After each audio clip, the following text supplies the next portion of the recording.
ఇప్పుడు మనం చాలా ఈజీగా సింపుల్గా ఉల్లిగడ్డ పులుసు అయితే చేసుకుంటున్నాము. ఇక్కడ నేను ఆయిల్ వేసుకున్నా ఆల్రెడీ. ఇందులో ఆవాలు, జీలకర్ర, కొన్ని మెంతులు ఉన్నాయి. ఈ పులుసులోకి మెంతులు అయితే బాగుంటుంది. నెక్స్ట్ వచ్చేసి మనం ఉల్లిగడ్డలు పెద్దగా కట్ చేసుకోవాలి, మామిడికాయలు కట్ చేసుకోవాలి. ఓకే, ఇక్కడ చూడండి ఉల్లిగడ్డలు అయితే మనము ఉల్లిగడ్డ మామిడికాయ పులుసులోకి కొంచెం ఉల్లిగడ్డలు పెద్దగా కట్ చేసుకోవాలి. తర్వాత ఒక 5-6 పచ్చిమిర్చి వేసుకుందాం. నెక్స్ట్ వచ్చేసి మామిడికాయ ముక్కలు. ఇంకోటి మామిడికాయ, కోత మామిడికాయ అయితే బాగుంటుంది టేస్ట్. దీనికన్నా అవి అట్లనే తినొచ్చు అన్నమాట మనము.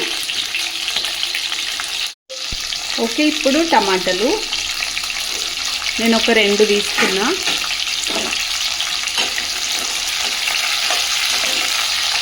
మీరు కూడా తప్పకుండా ట్రై చేయండి ఈ మామిడికాయ సీజన్లో, ఎందుకంటే మామిడికాయ పులుసు చాలా బాగుంటుంది టేస్ట్. ఓకే, ఇప్పుడు ఇందులో మనం పచ్చగా నూరుకున్న అల్లం వెల్లుల్లి పేస్ట్, పసుపు, ఉప్పు వేసుకుందాం. నేను ఎప్పుడైనా సరే అల్లం వెల్లుల్లి మాత్రం అప్పుడప్పుడే నూరుకుంటాను అనమాట, ఎందుకంటే ఏ కర్రీ అయినా టేస్ట్ ఉంటుంది మనకి. నెక్స్ట్ ఫ్రెష్గా కరివేపాకు. నిజం చెప్పాలంటే పులుసులోకి అయితే కరివేపాకు ఫ్రెష్ వేసుకుంటే ఆ టేస్టే వేరన్నమాట. పులుసులోకి నేను ఓన్లీ ఈ ధనియాలు, చెక్క, లవంగ, ఇలాచి పౌడర్ చేసుకుంటాను అనమాట. షాజీరా వేసుకోవద్దు, ఇది మనం పౌడర్ చేసుకుందాం. ఇప్పుడు ఇందులో ఇందాక పట్టుకున్న గరం మసాలా కొంచెం వేసుకుని మిర్చి పౌడర్ వేసుకుంటున్నా. ఓకే, ఇప్పుడు వచ్చేసి మనం చింతపులుపు మనకి ఎంత కావాలంత వేసేసుకోవాలి. ఆల్రెడీ టమాటాలు ఉన్నాయి అండ్ మామిడికాయ కూడా ఉంది కాబట్టి సరిపడా పులుపు వేసుకుందాం. ఓకేనా, ఇప్పుడు మనము ఈ పులుపులా బాగా ఇవి మగ్గాలన్నమాట, అయితే టేస్ట్ బాగుంటాయి. తర్వాత వాటర్ పోసుకోవాలి, కొంచెం ఉడికిన తర్వాత వాటర్ పోసుకోవాలి. ఓకే, ఇంకా నేనైతే వాటర్ పోసుకుంటున్నా పులుసులోకి.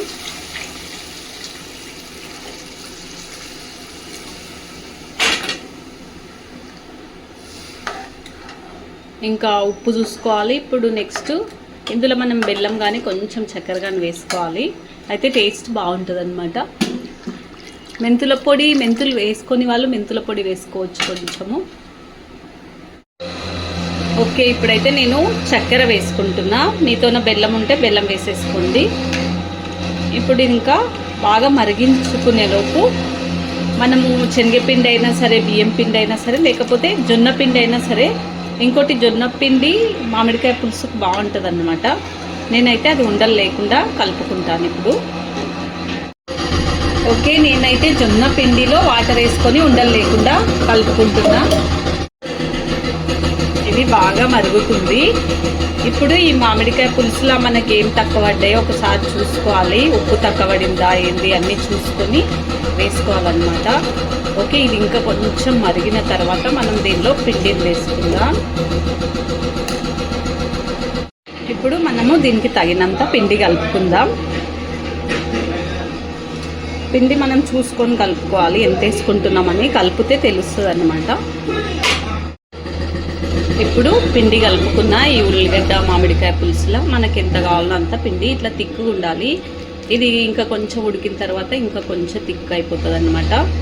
ఓకే, ఇప్పుడు ఇది ఉడికించుకుందాం. మీరు కూడా తప్పకుండా ట్రై చేయండి ఈ మామిడికాయ పులుసు. ఓకే, ఇంకా పులుసు అయితే రెడీ అయిపోయింది. మనము కొత్తిమీర వేసుకుందాం.